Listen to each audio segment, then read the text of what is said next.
আসসালামু আলাইকুম। মব সৃষ্টিকারীদের মধ্য থেকে অনেকেই জুলাই যোদ্ধা হিসেবে দাবিদার, অনেকের কাছ থেকে প্রকাশ্যে প্রধান উপদেষ্টা থেকে শুরু করে সেনাবাহিনী থেকে পুলিশ, বিভিন্ন রাষ্ট্রীয় সংস্থাকে রীতিমতো চ্যালেঞ্জ জানানো হচ্ছে যে তারা প্রয়োজনে আরও মব সৃষ্টি করবে, পারলে তাদেরকে ধরা হোক, অ্যারেস্ট করা হোক। আমি সে বিষয়ে আসছি। তার আগে অবশ্যই সরকারকে একটু ধন্যবাদ জানিয়ে রাখতে চাই।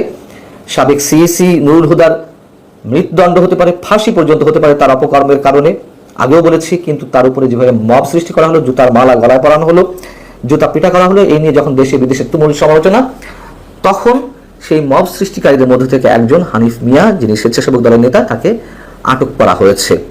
কিন্তু এটি যেন স্রেফ আইওয়াশ না হয়ে থাকে। রাজনৈতিক দলগুলোর পক্ষ থেকেও অনেকে বলছেন সরকারের একটা বিবৃতি মবের বিরুদ্ধে কিংবা কাউকে আটকের মধ্য দিয়ে যে সরকার যেন দায় সারা গোছে দায়িত্ব পালন না করে, সেই কথাটি বলতে চাইছি। এবং এই কারণেই যারা মবের পক্ষে স্পষ্টতভাবে ঔদ্ধত্যমূলক বক্তব্য হাজির করছে,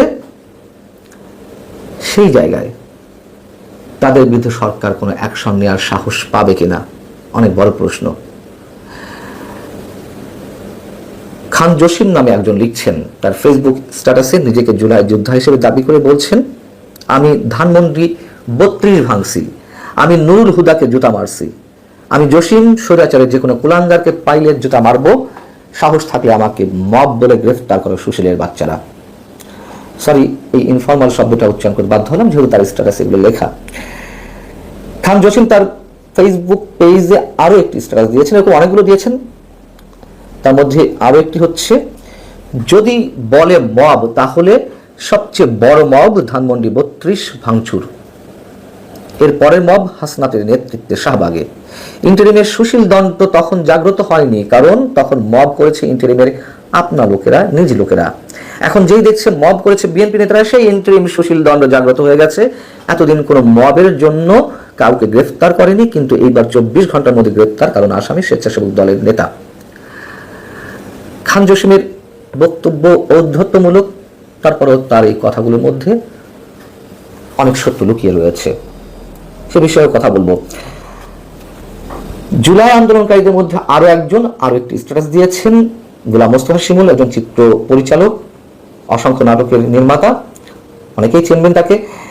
গোলাম মোস্তফা শিমুল খান জসিমের এই বক্তব্যের পরিপ্রেক্ষিতে লিখছেন, আমি অংশ বিশেষ করছে তার স্ট্যাটাসের, জুলাই আন্দোলনে তুমি একা ছিলে না, জুলাই আন্দোলনে আমরা অনেকেই ছিলাম, তোমাদের মতো আত্মপ্রচারণা আমরা করি না। শুনে রাখো, আমরা যে গ্রুপটা জুলাই আন্দোলনে একত্রে কাজ করেছি, তাদের মধ্যে কয়েকজন এখন উপদেষ্টা পদে রয়েছে, কয়েকজন রাষ্ট্রীয় সম্মাননা পেয়েছে। যখন আজকে এনসিপির নাহিদরা ডিবি অফিসে বসে পরাজয় স্বীকার করে নিচ্ছিল, তখন যে গ্রুপটা রাস্তায় ছিল, প্রেস ক্লাবের সামনে দাঁড়িয়েছিল, তারা আমরাই।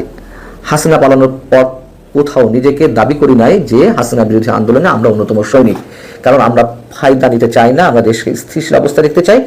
বিপ্লবের পরে দেশের মালিকানা তোমাদেরকে দেয়া হয়নি, দেশ আমাদের সবার। অবশ্যই চরম সত্য কথা বলেছেন গোলাম মোস্তফা শিমুল। যারা চরমভাবে বেনিফিশিয়ারি হওয়ার মাধ্যমে যারা দেশকে অস্থিতিশীল করতে চায়, তারা কথায় নিজেদেরকে জুলাই যোদ্ধা হিসেবে এখন দাবি করার চেষ্টা করছেন।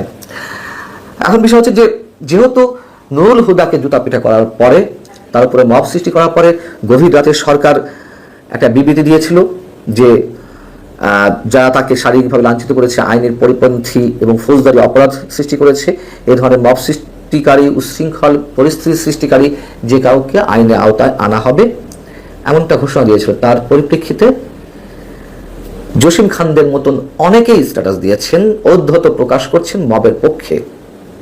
আমি শুধু খান জসিমের স্ট্যাটাসটা আপনার সামনে তুলে ধরলাম। এই হচ্ছে বর্তমান পরিস্থিতি বাংলাদেশ। তারা যে চ্যালেঞ্জটা সরকারের বিরুদ্ধে জানাচ্ছে, প্রধান উপদেষ্টাকে চ্যালেঞ্জ করছে রীতিমতো, সাহস কি হবে সরকারের তাদের বিরুদ্ধে কিছু করার? তারা ওপেন বলেছে যে পারলে আমাদের বিরুদ্ধে কিছু করুক, পারলে অ্যারেস্ট করুক। এবং খান জসিমের স্ট্যাটাসে যে কথাগুলো লুকিয়ে রয়েছে, এটা তো সত্য। হাসনাত আব্দুল্লাহরা প্রকাশ্যে ঘোষণা দিয়ে জাতীয় পার্টির কার্যালয় ভাঙচুর করেছিল, আগুন ধরিয়ে দিয়েছিল, এবং সার্জিস আলম, হাসনাত আব্দুল্লাহদের নেতৃত্বে শুরু থেকে বিভিন্ন জায়গায় মবের সৃষ্টি করা হয়েছে। বঙ্গবন্ধুর ঐতিহাসিক বাড়ি যখন বুলডোজার দিয়ে ভাঙিয়ে দেওয়া হলো, তখনও তো আসিফ মাহমুদ সজীব ভুইয়া, এর আগেও আমি বলেছি, স্পষ্ট করে ঘোষণা দিল এই কর্মকাণ্ডের জন্য, নির্দেশ দিল। বাইরে থেকে বিভিন্ন সময় যে ওহী নাজিল হয় আটলান্টিকের ওপার থেকে, যারা সব দেশকে অস্থিতিশীল করতে চায়, সরকারকে অস্থিতিশীল করতে চায়, নিঃসন্দেহে তাদের নির্দেশে মব সৃষ্টি করা হচ্ছে, অথচ তাদের পরামর্শে সরকার পরিচালিত হচ্ছে। এটি ওপেন, আমরা সবাই জানি। তাদের বিরুদ্ধে কোনো শব্দ উচ্চারণ করবে সরকার, হাসনাত আব্দুল্লাহ, সার্জিস আলম তো বাদে দিলাম, এবং খান জসিমদের মতন মানুষদের বিরুদ্ধেও কিছু করার সাহস পাবে? অনেক বড় প্রশ্ন। আরো একটি মজার বিষয় হচ্ছে, নুরুল হুদাকে জুতা পিটা করার পর অথবা তার গলায় জুতার মালা ঝুলিয়ে যেভাবে মব সৃষ্টি করা হলো, সেটি নিয়ে যে তুমুল সমালোচনা চারিদিক থেকে করা হলো, এটির পরিপ্রেক্ষিতে বিএনপির একটি অংশ আবার এই প্রচারণা চালানো শুরু করেছে যে আওয়ামী লীগের সময়ও কাদের উপরে মবের সৃষ্টি করা হয়েছিল। প্রথম কথা হচ্ছে, মব এই দেশে এই প্রথম না, এটা সত্য কথা, কিন্তু সেটি কখনো কখনো হয়েছে। এটি এখন ভয়ঙ্কর বৃক্ষ আকারে ছড়িয়ে পড়ছে।